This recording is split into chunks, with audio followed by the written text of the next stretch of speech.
마태복음 21장 1절에서 11절.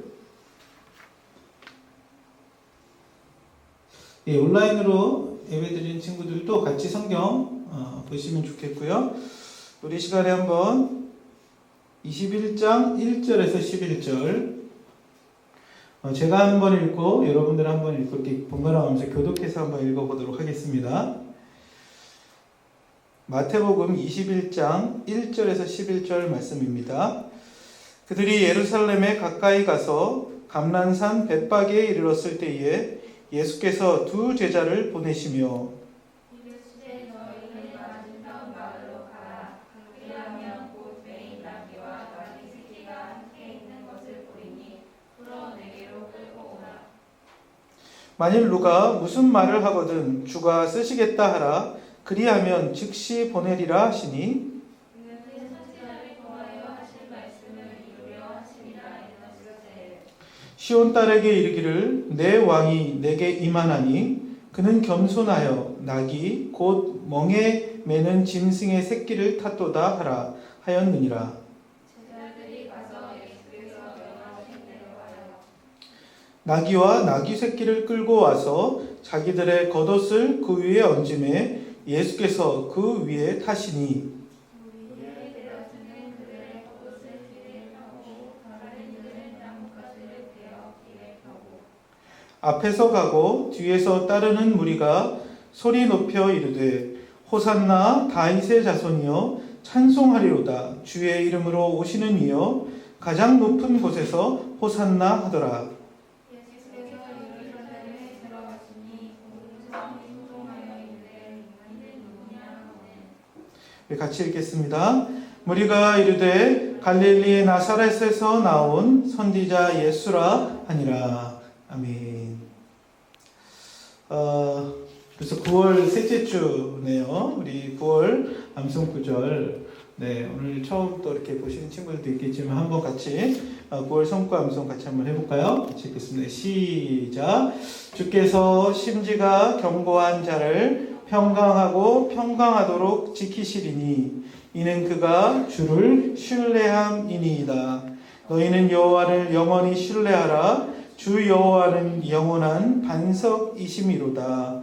아멘. 이사야 26장 2절에서 4절 말씀입니다. 한 주간도 어떻게 잘 지내셨나요? 네, 우리 하은이만 잘 지내나요? 다른 친구들은 어떻게 잘 지내셨어요? 네. 네, 우리 뭐 이사한 집도 있고 또 변화들이 있는 친구들도 있을 것 같아요. 이제 날씨가 많이 좀 서늘해지고 가을이 오는 것 같지만 아직까지도 좀 코로나로 인해서 여러 가지 좀 많은 제약들이 있습니다. 하지만 또 우리가 이 시간들을 잘 이겨가며 승리할 수 있는 저와 여러분 되기를 원합니다. 오늘은 마태복음 21장 1절에서 11절 말씀을 통해서 호산나 나귀를 타고 오시네 라는 제목으로 하나님 말씀을 나누려고 합니다. 코로나가 있으면서 여러분 많은 변화들이 있죠. 뭐 여러 변화들이 있는데 그 중에 하나가 집에 있는 시간이 굉장히 많아졌다는 거죠. 그렇죠? 여러분 집에 있을 때 뭘 많이 하세요? 게임을 많이 하세요? 공부를 많이 하세요? 친구들과 카톡을 많이 하세요? 저도 뭐가 집에 있으면서 뭘 했나 이렇게 돌아보니까 집에서 드라마를 굉장히 많이 봤더라고요. 여러 드라마를 뭐 이렇게 정주행해가지고 봤는데 최근에 보는 드라마 중에 하나가 이제 비밀의 숲이라는 드라마예요. 혹시 여러분 보셨나요? 그 약간 범죄 스릴러 같은 그런 내용인데요. 좀 보면서 저도 이제 뭐 시그널이라든가 그런 영화들 보면 굉장히 몰입해서 보게 되더라고요. 과연 실제 사건이 어떤 것이었나. 특히 이제 거기 그 검사 누구죠? 뭐 아무튼 그 검사가 범죄 현장에 가서 상상을 하잖아요. 그때 이제 뭐 몇 초까지 재면서 범인이 어떻게 들어왔고 또 어떻게 살해를 했는지 이런 것들을 이렇게 보게 되는데요. 그런 것들을 보면 항상 현장에 가면 뭐가 있어요? 단서들이 있죠. 단서들. 뭐 어떤 뭐 혈흔 자국이라든지 혹은 뭐 그 들어왔던 시간의 동선이라든지 이런 걸 살피면서 누가 정말 범죄를 했는가 이런 걸 찾는 거죠. 그래서 이제 수사하는 사람들은 항상 현장에 문제를 푸는 열쇠들이 있는 거겠죠. 여러분 성경을 읽다 보면 예수님이 오셨다는 걸 우리가 어떻게 그 예수가 바로 하나님이 말씀하신 예수님이 바로 우리의 구원자가 된다는 걸 어떻게 알 수 있을까요? 성경 전체 속에 예수님에 대한 단서, 예수가 누구인지에 대한 흔적들이 굉장히 많이 나와 있어요. 그 중에 하나가 뭐냐면 오늘 본문에 있는 예수님이 나귀를 타고 예루살렘에 입성할 거라는 예언이 있었죠. 이 외에도 창세기부터 시작해서 말라기까지 예수님에 대한 수많은 단서들이 나와요.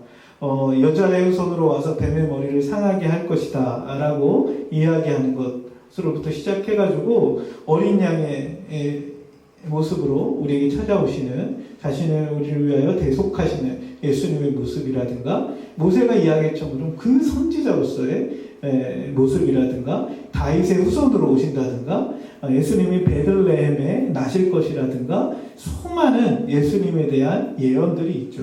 그리고 예수님은 그런 모습으로 실제로 역사 속에 오셨고 그 예수를 보면서 당시의 사람들은 저가 정말 우리를 구원할 메시아인가 아닌가 고민했지만 이후의 사람들이 구약을 읽어가면서 바로 그분이 우리가 기다렸던 메시아요 하나님의 아들이시구나 라는 것들을 깨닫게 되었죠. 오늘 본문은 예수님이 그 약속의 모습으로 우리에게 찾아오셨습니다. 오늘 본문의 사건은 어디에서 시작이 됩니까? 21장 1절에 보면 예수님이 이제 예루살렘 가까이에 오셨어요. 예루살렘 가까이에 오셨다는 것은 무엇을 암시하는 거예요? 이제는 예수님이 십자가를 지실 그때가 점점 다가왔다는 거죠. 아마 예수님께서 예루살렘에 입성하셨을 때는요, 십자가에 달리기 5일 전, 그러니까 우리로 말하면 이제 주일날 정도 된 것 같아요. 예수님이 감람산 벳바게라는 곳에 이르르셨습니다. 예루살렘 바로 옆에 있던 산이 그 감람산이죠. 예수님께서도 그곳에 가서 기도하셨던 시간들을 보내셨는데 그 감람산 남동쪽에 있는 조그마한 마을이 이제 벳바게라는 마을이 있다 그래요. 그리고 벳바게 마을 바로 맞은편에 무슨 마을이 있었냐면 우리가 지난주에 살폈던 베단이라는 마을이 있었어요. 그래서 벳바게와 베단이 예수님이 이렇게 지나가시고 있는 중이었던 것 같아요. 근데 벳바게에 이르렀을 때 예수님께서 어떤 말씀을 하세요? 제자들에게 맞은편 마을로 가서 무엇을 갖고 오래요? 나귀와 나귀 새끼를 풀어서 갖고 와라 그 얘기를 해요. 여러분 근데 누구네 집에 가가지고 나귀를 가져오려고 하면 그 순순히 내주겠어요? 사람들이? 요새 말로 말하면 뭘까요? 당시 이제 짐을 실었던 그 나귀라는 건 짐을 이제 운반했던 도구잖아요. 우리 말로 하면 요즘 트럭이에요. 트럭 같은 거. 어느 집에 가가지고 트럭을 이렇게 끌고 와요. 그러면 그 사람이 그냥 줄까요? 순순히 경찰에 신고하겠죠. 우리 차를 훔쳐간다고. 그런데 오늘 예수님께서 그들에게 무엇을 말씀을 하시냐면 맞은편 마을로 가라. 그리하면 2절입니다. 곧 메인 나귀와 나귀 새끼가 함께 있는 것을 보리니 풀어내게로 끌고 오라. 그때 만약에 주인이 왜 가져가냐 이렇게 물어보면 어떻게 대답하라고 그랬다 그래요? 3절 한번 같이 읽어볼까요? 시작. 만일 누가 무슨 말을 하거든 주가 쓰시겠다 하라. 그리하면 즉시 보내리라 하시니. 그렇죠. 누가 무슨 말을 하면 뭐라고 대답하라고 제자 2명에게 일러주고 있어요? 주가 쓰시겠다 하라 라고 말씀하고 계시다는 거죠. 그래서 주님은 누구예요? 예수님을 얘기하는 거예요. 예수님은 복음서에요 자신을 주라고 표현하신 적이 별로 없어요. 예수님은 주로 자기를 누구라고 표현하셨죠? 인자라는 표현을 많이 쓰셨다고 그래요. 다니엘 7장에 나오는 사람의 아들 인자라는 표현을 자신을 가르칠 때 많이 쓰셨는데 오늘 본문은 특이하게 예수님 자신을 누구라고 표현하세요? 주님이시라고 표현하세요. 예루살렘에 입성하시는 이 사건 속에서 예수님이 누구인지를 의도적으로 드러내시는 거예요. 그분이 바로 주님이시다. 너희들이 기다렸던 메시아다라는 걸 의도적으로 표현하는 것 같아요. 주가 쓰시겠다 하라라고 얘기해요. 여러분 이 이야기를 했을 때 이 주인이 어떻게 해요? 순순히 풀어줘요. 그렇죠? 아마 여기서 말하는 예수님이 이 나귀를 쓰시겠다 하고 그 사람에게 얘기하라고 얘기했겠죠. 베단이라는 동네는 그렇게 큰 도시는 아니었죠. 아마 죽은 나사로를 살렸던 사건도 있었고요. 마리아와 마르다와 예수님 굉장히 친분이 두터웠어요. 그러면 베다니에 있는 많은 사람들이 예수님을 알았겠죠. 그렇죠? 우리가 마리아가 예수님 발에 향유옥합을 깨뜨려 부었던 사건이 이 사건 바로 전날 있었던 토요일 날 있었던 사건이거든요. 그러면 아마도 그 당시 베다니에 있는 사람들은 예수를 많이 알고 있었겠죠. 그리고 아마 예수님과 이 사람과 어떤 대화가 오갔는지도 모르겠어요. 예수님이 쓰시겠다고 하라고 했더니 어떻게 주인이 순순히 그 나귀를 제자들에게 주고 있죠. 근데 재미있는 건요, 나귀와 나귀 새끼 두 마리가 나온다는 거죠. 예수님은 나중에 보면 나귀 새끼를 타신 것 같거든요. 왜 나귀와 나귀 새끼 두 마리를 다 같이 데리고 왔을까요? 예수님 탈 나귀만 데려와도 될 텐데.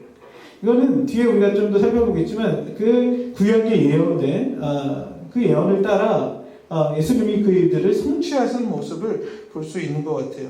그래서 예수님께서요, 그 나귀를 풀어오게 하고 예수님 나귀를 타고 예루살렘에 입성했던 특별한 이유가 몇 가지 있다고 오늘 좀 있습니다. 그래서 좀 함께 좀 살펴보고 싶은데요. 왜 예수님은 나귀를 타고 예루살렘에 입성하셨을까요? 예수님이 예루살렘에 오기 전까지는 무엇으로 오셨어요? 네? 예수님 이 예루살렘 앞에까지는 걸어서 오셨죠. 그렇죠? 예수님 뭐 말을 타거나 마차를 타거나 인력거를 타거나 그렇게 온 게 아니라 걸어오셨는데 예루살렘 들어가기 직전에 갑자기 나귀를 끌고 와라. 그냥 걸어가도 요 나귀를 탄 기간이 한 2km가 안 된다고요. 1.6km 정도밖에 안 되거든요. 왜 굳이 나귀를 풀어와서 타고 올라가셨을까? 그것을 통해서 오늘 우리에게 주시는 하나님의 말씀이 무엇인지 함께 살펴보고 싶습니다. 첫 번째로 예수님께서 그 나귀를 끌고 와서 나귀를 타고 왔던 이유는요. 아까 제가 얼핏 얘기했지만 하나님의 말씀을 성취하기 위해서 그가 그렇게 오셨다는 거예요. 우리 한번 4절 말씀을 한번 볼까요? 4절 같이 한번 읽어보겠습니다. 시작. 이는 선지자를 통하여 하신 말씀을 이루려 하심이라. 일러스되 5절 시온 딸에게 이르기를 내 왕이 내게 임하나니 그는 겸손하여 나귀 곧 멍에 매는 짐승의 새끼를 탔도다 하라 하였느니라 말씀하고 있죠. 예수님께서 이 나귀를 타고 예루살렘에 입성하는 가장 중요한 이유 중에 하나를 오늘 본문에 예수님께서 무엇이라고 말씀하고 계세요? 선지자를 통하여 하신 말씀을 이루려 하심이라 라고 말씀하죠. 그러면 이 말씀을 한 선지자는 누구일까요? 이거 맞추는 친구들에게는 제가 음료수 한 잔이라도 사드릴게요. 우리 선생님들 빼고. 이 말을 한 선지자는 누구일까요? 이사야. 땡. 이사야도 비슷한 얘기를 했는데 정확하게 이 얘기를 한 선지자가 있어요. 누굴까요? 누구요? 우리 학생들 중에. 힌트는 쓱 지나갔다.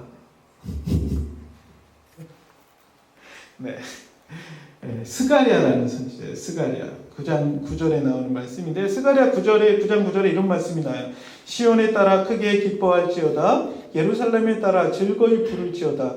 보라 내 왕이 내게 임하나니 그는 공의로우시며 구원을 베푸시며 겸손하여서 나귀를 타시나니 나귀의 작은 것 곧 나귀 새끼니라 라고 말씀하고 있어요. 여러분 스가랴가 언제적 사람일까요? 스가랴는요 바벨론 포로기, 그래서 바벨론에서 포로에서 돌아오면서 예루살렘 성전을 짓도록 예언한 사람이죠. 아마 BC 400년대의 사람인데 예수님 오기 한 400년 이전, 500년 이전 사람이죠. 그 사람이 지금 무슨 예언을 한 거예요? 메시아가 올 텐데 그는 무엇을 타고 입성한다고요? 나귀 새끼를 타고 예루살렘에 입성할 거라는 거예요. 예수님께서 왜 갑자기 예루살렘 입구에 오셔서 나귀를 풀어오라고 해서 이렇게 그걸 타고 들어갔냐면 바로 이 스가랴에 있었던 말씀을 성취하기 위해서였죠. 여러분 예수님의 삶을 한번 보세요. 예수님이 태어나신 거 어디 태어나셨어요? 베들레헴에 나셨어요. 이건 어디 나올까요? 이거 아시는 분 있어요? 미가서 5장 2절. 예. 저 옛날 신대호 준비할 때 그렇게 미운 오리 예수님 예수님 태어나셨다. 미가서 5장 2절에 예수님 거기 보면 베들레헴아 유대 땅의 가장 작은 골 그 속에서 유대의 왕이 나실 것이다 라고 말씀하고 있죠. 그 외에도 구약 성경 많은 곳에서 예수님의 탄생과 죽음과 예수님의 생애와 예수님의 그 모습들을 기록하고 있어요. 여러분, 예수님의 고난과 죽음에 대한 예언은 어디 나와요? 이사야? 어디 나오죠? 우리가 고난주간마다 봐요. 이사야 53장에 보면 그가 찔림은 우리의 허물 때문이요 그가 채찍이 맞으면 우리가 나음을 입었도다. 그래서 우리를 대신하여 의로운 자가 대신 고난을 당하고 죽음을 당할 것을 얘기하죠. 그리고 그가 다시 부활할 이야기까지 나오고 있어요. 구약성경 전체 속에서 누구를 예표하고 있어요? 예수 그리스도를 가리키고 있죠. 예수님의 세계는요, 어떻게 보면 약속의 성취의 모든 과정을 겪으시는 거죠. 예루살렘에 올라가는 것도 하나님의 약속의 성취를 통해 우리에게 주어졌다는 거예요. 근데 예수님께서 왜 이렇게 약속의 성취로 오셔서 메시아이심을 드러냈을까? 저는 좀 묵상해 보면서 그런 생각이 들었어요. 여러분, 첫째 아담이었던 그 아담은요, 무엇 때문에 결국 범죄하고 무엇 때문에 결국 심판을 받게 되었나요? 하나님의 약속을 범함으로. 그렇죠? 하나님께서 처음 인간에게 주는 약속이 뭐예요? 선악을 알게 하는 나무의 열매를 따먹지 말라는 거였어요. 그런데 그 약속을 어떻게 해요? 아담과 하와는 약속을 깨트리죠. 그러면서 하나님 관계가 깨어졌어요. 그런데 예수님은 오셔서 구약에 약속한 수많은 메시아의 예언을 성취하시고 그 약속을 이루어 가셨죠. 그래서 우리가 그 예수를 믿게 되었어요. 하나님이 약속하셨던 분이 바로 그분이구나. 근데 여러분, 예수를 믿는다는 건요, 예수가 바로 하나님께서 보냈던 그 메시아라는 것을 알게 되는 것을 넘어 우리의 삶 속에서도 그 예수를 믿음으로 하나님의 약속이 우리의 삶에서 성취되는 삶을 살도록 하나님께서 우리에게 은혜를 주셨다는 거예요. 여러분, 한 사람 한 사람 인생 속에 예수가 나의 구주요 주인임을 고백한다는 건 나의 삶 속에 내 힘으로는 할 수 없지만 내 의지로는 쓰러지고 넘어지고 실패하지만 내가 주님 의지하며 살아갈 때 우리의 삶에 무엇이 성취되어지기 시작해요? 하나님의 약속이, 하나님의 말씀이 이루어지는 삶을 주님이 원하신다는 거죠. 믿음으로 말미암아 우리가 그분의 말씀을 쫓아가며 믿음으로 우리의 삶 속에 그분의 약속이 이루어져가는 삶. 어떻게 보면 성경은요, 수많은 하나님의 약속에 대한 책이에요. 그래서 성경을 구약과 신약이라고 얘기하죠. 예수 그리스도가 오실 것에 대한 약속일 뿐만 아니라 그리스도가 이루셨던 그 삶이 우리의 삶에서 나타나고 경험되어지기 시작한 것. 주님이 하나님과의 관계 속에서 누리셨던 수많은 은혜와 기쁨을 그리스도 안에서 우리도 누리게 하셨다는 사실들을 우리가 경험하죠. 그래서 우리가 그리스도로 말미암아 하나님께로 담대히 나아갈 수 있는 길이 열렸죠. 그리고 그리스도로 말미암아 하나님 주시는 은혜와 기쁨을 경험하며 살아가도록 우리에게 허락하셨다는 사실이에요. 예수님은 약속대로 오시고 그 약속을 성취하여 살아갔습니다. 예수를 믿는, 예수를 구주요 나의 주인이라고 고백하는 우리의 삶 속에서도 하나님의 그 약속이 경험되어지고 고백되어지고 살아가는 일들이 일어나는 것, 주님이 원하는 삶이 아닐까 생각해 봅니다. 여러분의 삶 속에 하나님의 약속이, 하나님의 말씀이 매일매일의 삶 속에 성취되고 경험되어지는 삶이 되기를 주의 이름으로 축복합니다. 성경의 말씀은요, 그냥 지식으로만, 관념으로만, 성경 퀴즈 할 때 선물 받으려고 외우는 말씀이 아니라 이 말씀은 어떤 거예요? 우리가 그리스도를 믿음으로 우리 삶 속에서 성취되고 경험되어지도록 하나님 주셨던 약속이라는 거예요. 그 약속이 우리의 삶에 능력 있게 나타나는 인생이 되었으면 좋겠습니다. 두 번째로 예수님이 그 약속을 이루셨는데 왜 하나님은 나귀 새끼를 타고 올라가게 하셨을까요? 여러분, 좋은 거 타면 되잖아요. 왕은 주로 뭐를 타요? 나귀를 타나요? 왕은 무슨 말을, 어떤 걸 타죠? 왕은 주로 멋있는 백마 이런 거 타잖아요. 이렇게 힘 세고 막 이렇게 뭐라지, 이렇게 근육 많은 이런 멋진 말들을 타고 쫙 이렇게 계속 왕궁으로 들어가는데 예수님은 지금 뭘 타는 거예요? 나귀 새끼를 타는 거예요. 요즘 대통령이요, 딱 타고 이렇게 청와대 나올 때나 혹은 그 귀빈들 만날 때 어떤 차 타요? 이 티코 타고 나가는 대통령 봤어요? 예? 뭐 요즘 뭐죠? 요즘 좀 티코가 아니라 경차 마티즈인가요? 예? 아무튼 뭐 그런 차 타고 대통령이 나가나요? 아니요. 그렇죠. 대통령 어떤 차 타요 주로? 벤츠 이런 거 타잖아요. 벤츠 이렇게 철문 두꺼운 거 타고 쭉 나가가지고 사람들 맞이하고 벤츠 중에서도 뭐 가장 최상급 그런 거 타지 않을까요? 근데 예수님은요 지금 뭘 타고 가는 거예요? 우리말로 얘기하면 나귀 새끼라니까 가장 작은 가장 볼품없는 그 나귀에 앉아서 짐승 그 짐을 실으는 그 짐승을 타고 예수님이 예루살렘에 입성하고 계시대요. 근데 오늘 본문은 예수님이 왜 그 나귀 새끼를 타셨는지 이야기합니까? 5절에 아까 우리 읽어보죠. 5절 한번 다시 한번 볼까요? 같이 한번 읽어봅시다. 시작. 시온 딸에게 이르기를 내 왕이 내게 임하나니 그는 겸손하여 나귀 곧 멍에 매는 짐승의 새끼를 탔도다 하라. 예수는 왜 나귀 새끼를 타셨대요? 그는 어떻기 때문에? 그는 네? 그래서 우리 학생들 잘 듣고 있나요? 따라오고 있어요? 그는 어떻기 때문에? 겸손하여. 그는 겸손하여 나귀 곧 멍에를 매는 짐승의 새끼를 탔도다 하더라 말씀하고 있죠. 그분은 어떤 분이라고 얘기합니까? 겸손한 분이라고. 여러분 당시의 왕들이 왜 힘센 말들을 주로 탔을까요? 주로 전쟁에 많이 나가서 전쟁에서 승리하는 그 힘이 강한 자기의 능력을 과시하기 위해 힘센 말을 타요. 세상의 왕들은 주로 어때요? 세상의 권력을 잡은 자들은 어때요? 하다못해 동네에 돈 있고 힘 있는 사람들은 어떤 것부터 바꿔요? 자기 차부터 바꿔요. 그렇죠? 특히 부동산 사장님들은 좋은 차 타고 나가요. 사람들이 깔보지 않은 그런 거 타고 다녀요. 근데 만왕의 왕이고 만유의 주이신 그분이 무엇을 타고 우리에게 찾아오신대요? 나귀 새끼를 타고 우리에게 오신다고 말씀하고 계세요. 가장 낮은 모습으로 가장 겸손하게 우리에게 다가오신대요. 왜 그분이 그런 모습으로 오실까요? 네? 예수님이 이 땅에 오실 때도 어디에 오세요? 예수님 어디에 오셨죠? 말구유에 오시잖아요. 말구유에. 말 밥그릇에 오세요. 예수님이 뭐 동물을 너무 사랑해가지고 그런 모습으로 오신 게 아니라 가장 낮은 곳에 찾아오세요.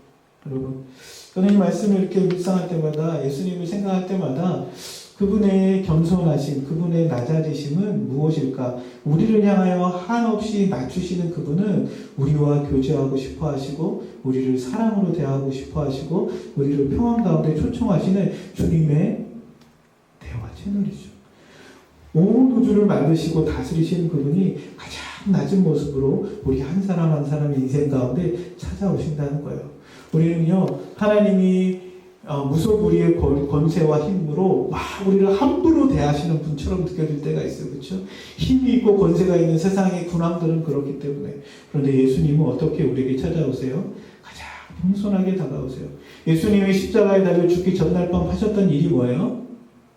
자신의 허리에 수건을 동이시고 바닥에 앉아 제자들의 발을 닦아주시는 사건이었어요. 그 사건을 가지고 우리가 뭐 세족식이라고도 하는데 그것은 무엇을 상징하는 거예요? 예? 주님은 겸손하게 이 땅에 오셔서 섬김으로 하나님의 다스림이 무엇인지를 보여주셨다는 거예요. 하나님 우리를 다스리십니다. 하나님 우리를 통치하십니다. 그런데 통치의 방식이 뭐예요? 그분은 겸손함으로 우리를 대하신다는 거예요. 그것은 무엇일까요? 한 사람 한 사람의 인격을 귀하게 여기고 소중히 여기십니다. 그래서 이사야 선지자는요, 하나님이 우리를 대하실 때 상한 갈대도 꺾지 않고 꺼져가는 불도 끄지 아니하시는 가장 연약한 자를 가장 낮은 모습으로 섬기고 계신 그 예수의 모습을 그려주고 있습니다. 사랑하는 우리 중고등부 형제 자매 여러분, 주님이요 우리에게 가장 낮은 모습으로 찾아오세요. 그분이 힘이 없으셔가 아니에요. 그분이 뭐 나약하셔서가 아니에요. 왜 그래요? 우리와 사랑으로 교제하고 싶어서 우리에게 찾아오시는 방식이라는 거죠. 주님 오늘도 이 시간에도 찾아오십니다. 예수님이 자신의 사역을 처음 시작하시면서 하셨던 말씀이 있어요. 그게 뭐예요? 누가복음 4장에 나오는데요. 주의 영이 내게 기름 부으셨으니 가난한 자들에게 복음이 전파되고 심령이 가난한 자들, 연약한 자들, 병든 자들, 고통받는 사람들에게 하나님 나라의 복음이 들려주기 시작한다는 거예요. 이것은 뭐예요? 그들이 주님 앞에 나올 수 있다는 거예요. 네. 여러분, 처음 이 복음이 한국 사회에 전파되었을 때요, 누가 교회 왔을까요? 힘 있는 사람들, 권력 있는 사람들이 교회에 온 게 아니라 당시의 백성들, 당시에 가난한 사람들, 당시에 사람들로부터 관심받는 사람들이 교회에 왔어요. 그 교회에 왔더니 교회에서는 그들이 어떻게 취급받는 거예요? 네? 백정 취급받는 게 아니라 하나님의 자녀라고 얘기해 주는 거예요. 너는 나의 형제라고 얘기해 주는 거예요. 너는 우리 교회의 미래라고 얘기해 주는 거예요. 그래서 초대교회 종들이 어떻게 돼요? 장로가 되고 목사가 되고 교사가 되고 그리고 교회 사회를 이끌어가는 사람들이 되었죠. 네, 당시 세상에서는 종이었는데 교회에 와서 하나님의 자녀가 되고 나서 세상이 다르게 보이는 거예요. 그러니까 이들이 어떻게 돼요? 공부를 하게 되고 의사가 되기도 하고 목회자가 되기도 하고 정치가가 되기도 하고 세상을 바꾸는 리더들로 세워지기 시작했던 거예요. 이것이 복음이 갖고 있던 힘이었죠. 주님은 가장 낮은 자들에게 가장 낮은 모습으로 찾아오시고 그들을 회복시켜 가고 계시죠. 이것이 주님이 우리를 대하셨던 방식이에요. 세상의 방식이랑은 다르죠. 이게 하나님 나라의 방식이에요. 하나님의 나라는요, 거꾸로 뒤집어진 세계라는 거예요. 업사이드 다운된 세상이라는 거예요. 섬김으로 약한 자들이 회복시키는 일들을 하시는 그것이 주님의 모습이었던 거죠.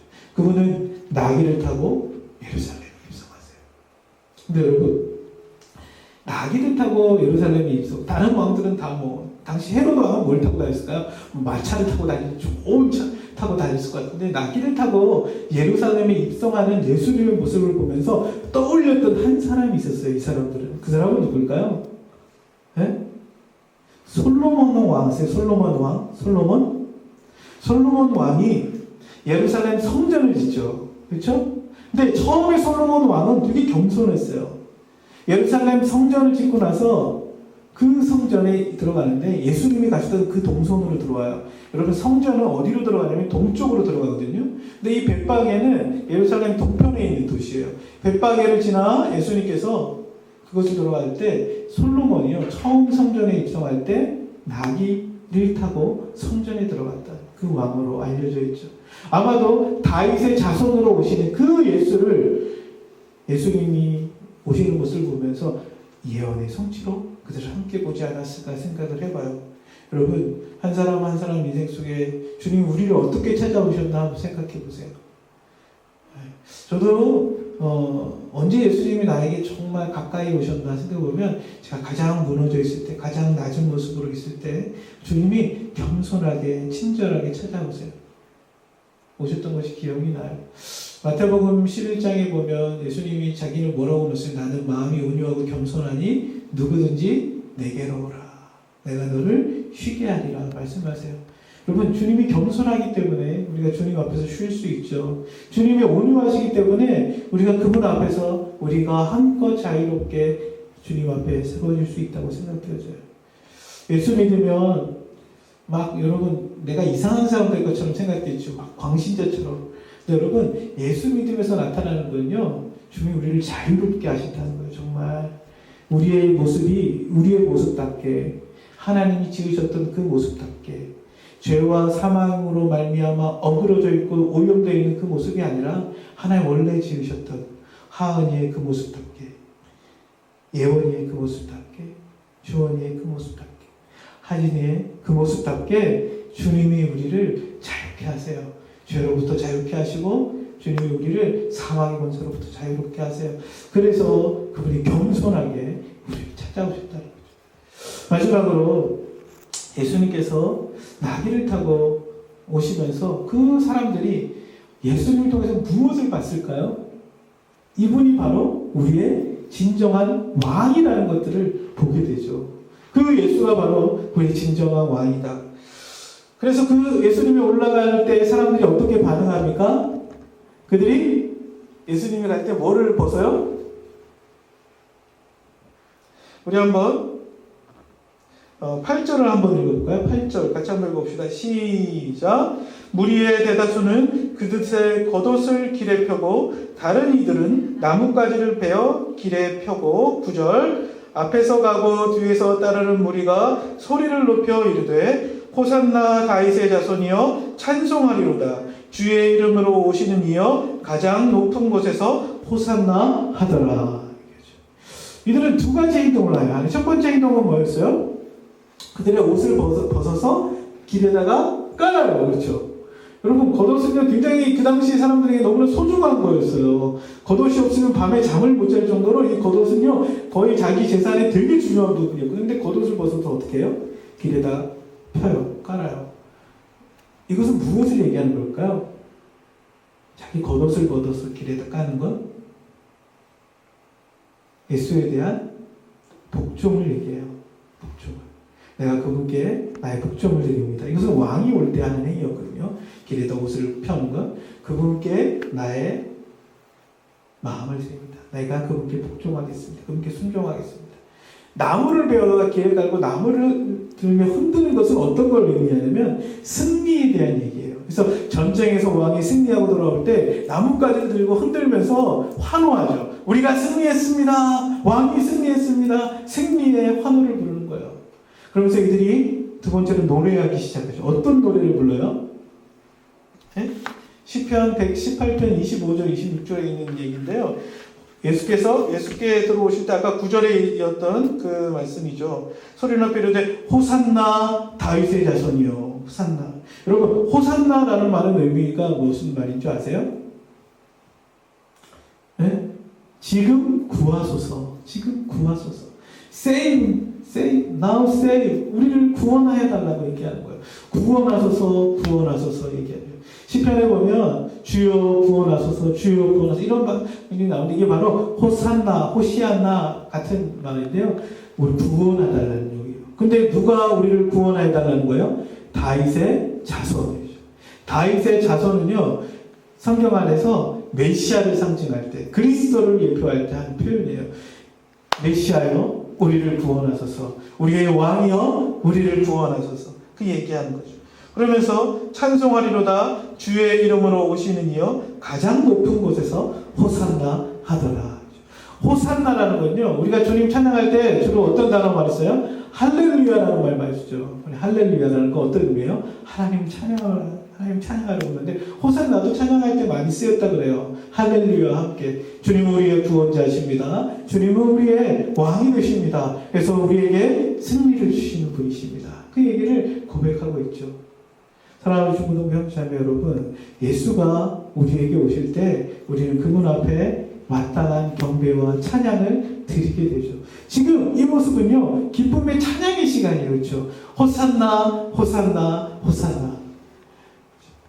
제가 중고등학교 시절에 많이 불렀던 찬양이 이 찬양이거든요. 여러분 혹시 아세요?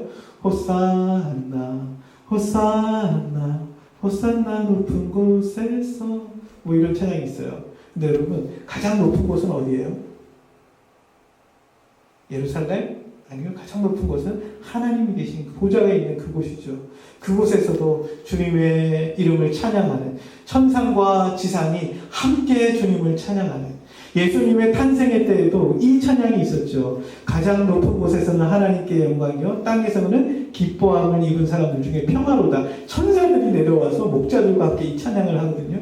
근데 예수님이 이제 십자가에 달리기 5일 전날 예루살렘에 입성할 때 수많은 사람들이 이 환호성을 지르기 시작해요. 그분이 우리의 왕이시다. 그분이 우리의 구원자시다. 그분이 우리를 고치실 것이다. 우리를 회복할 것이다. 이 찬양을 하는 거죠. 그때 어떤 일이 벌어집니까? 온성의 10절입니다. 한번 10절 말씀 볼까요? 예수께서 예루살렘에 들어가시니 온성이 소동하여 이르되 이는 누구냐 하거늘. 그렇죠? 여러분, 이게 예수님 탄생할 때랑 비슷하지 않아요? 예수님 탄생할 때도 메시아가 어때? 이스라엘의 왕이 나셨대. 동방박사들이 얘기하니까 어디에서 이런 소동이 일어났어요? 예루살렘 회복궁에서 이 소동이 일어나고, 그 메시아가 도대체 어디에 날 것이냐 이렇게 사람들이 물으면서 메시아가 누구냐 그러면서 어디요? 베들레헴에 나신다 해서 베들레헴에 있는 어린아이들 다 죽이잖아요. 2살 아이의 어린아이들. 근데 지금 이 예수님이 십자가에 달려 죽기 전에 이 사건이 있는 거예요. 예루살렘 안에 이 소동이 일어나는 거예요. 예수님은 처음에 날 때도 우리의 왕이라는 사인을 주셨지만 마지막에 예루살렘에 입성할 때도 우리의 왕이라는 사람. 세상은 이것 때문에 혼란스러워요. 세상은 힘 있는 사람이, 권력을 가진 사람이, 돈을 많이 가진 사람이, 유명한 사람이 대우받는 세상인데 가장 겸손한 분이 우리 왕으로 오셨다는 것. 그분이 우리를 구원하실 것이라는 사실. 이것이 우리의 이성으로는 잘 받아들여지지 않아요. 근데 놀라운 것은요, 하나님은 가장 약한 모습으로, 가장 힘없는 모습으로 우리에게 찾아오셨지만 그것이 우리를 향한 사랑의 표현이며 그것이 가장 강력한 힘이라고 말씀하세요. 세상은 어떻게 바뀝니까? 세상은 수많은 무기와 권력을 가진 사람이 세상을 바꾸는 것 같지만 길게 보면요, 그런 제국들은 다 멸망했어요. 그렇죠? 다 멸망했어요. 근데 변치 않고 이어져 가는 그의 나라가 있어요. 그게 하나님 나라죠. 그리스도의 오심으로 시작해서 2000년이 지난 지금까지도 주님의 복음이 전파되는 곳마다 주님이 왕이라고 고백하는 사람들은 바뀌어지고 변화되어지고 우리 존재가 회복이 일어나기 시작했다는 거예요. 이것이 세상이 알 수 없는 비밀이죠. 그 이름 예수 안에 있는 능력입니다. 하나님은 지금도 이 복음으로 세상을 바꾸어 가십니다.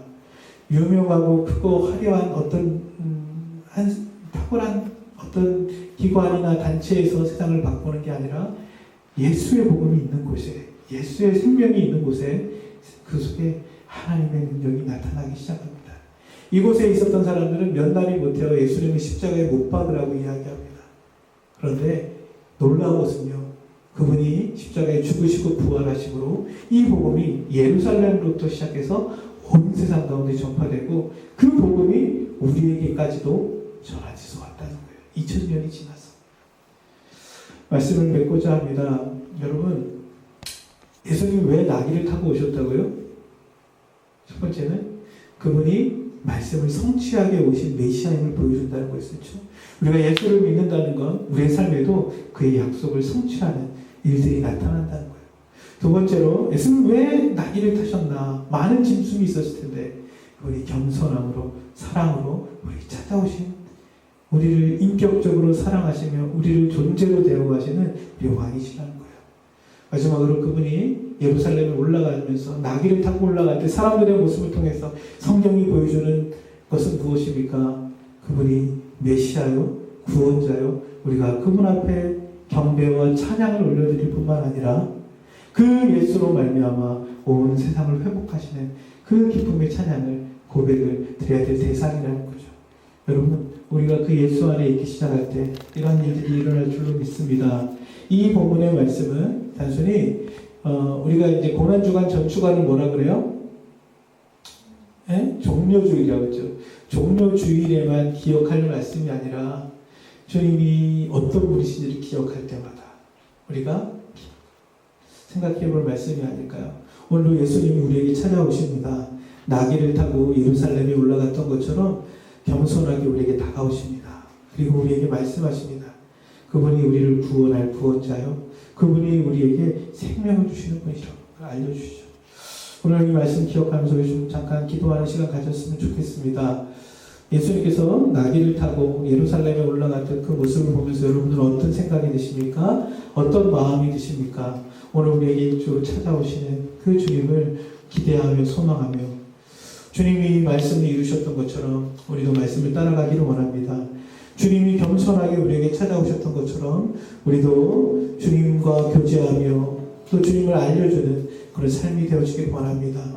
주님께서 모든 찬송과 환호와 갈채를 받으며 예루살렘에 입성할 때에 그곳에 있는 사람들이 기쁨과 함성을 질렀던 것처럼 주님, 우리가 주님께 날마다 감사의 고백, 찬송의 고백, 호산나 다윗의 자손이여 우리를 구원하소서, 우리를 구원하소서, 주님을 향한 기쁨의 찬양을 높이는 우리 삶이 되어지기를 원합니다. 이 시간에 같이 한번 오늘 주신 말씀, 또 각자에게 다가오는 말씀 기억하면서 함께 같이 기도했으면 좋겠습니다. 같이 기도합시다. 아버지 하나님, 오늘 말씀을 통하여 예수님께서 참으로 나귀를 타고 예루살렘에 입성하였던 그만의 의미가 무엇인지 함께 살펴보았습니다. 하나님 가장 겸손하게 아버지 하나님에게 다가오셨던 주님, 말씀을 이루고자 우리에게 찾아오셨던 주님, 우리를 향하여 참으로 우리를 구원하시며 우리에게 참으로 생명을 주신 그분을 하나님과 기억하며 주 앞에 나아가기를 원합니다. 아버지, 우리 삶의 예수를 믿음으로 말미암아 하나님 그 말씀이 우리 가운데 성취되는 일이 나타나게 하여 주시옵소서. 하나님, 우리 안에 그 예수를 의지함으로 말미암아 하나님 그분의 그 인격이, 그분의 겸손함이, 그분의 성품이 하나님 우리 안에도 깊이 배어날 수 있도록 우리 안에서 그 주님 안에서 자유하며 그 주님 안에서 기뻐하는 일들이 하나님 경험될 수 있도록 도와주시옵소서. 하나님, 우리 안에 참으로 예수를 말미암아 구원의 기쁨이 아버지 하나님 흘러나올 수 있는 그 은혜와 기쁨을 누릴 수 있는 자 될 수 있도록 하나님 역사하여 주시옵소서. 주신 말씀 기억하며 승리하는 우리 되게 하여 주시옵소서. 예수 그리스도의 이름으로 기도드렸습니다.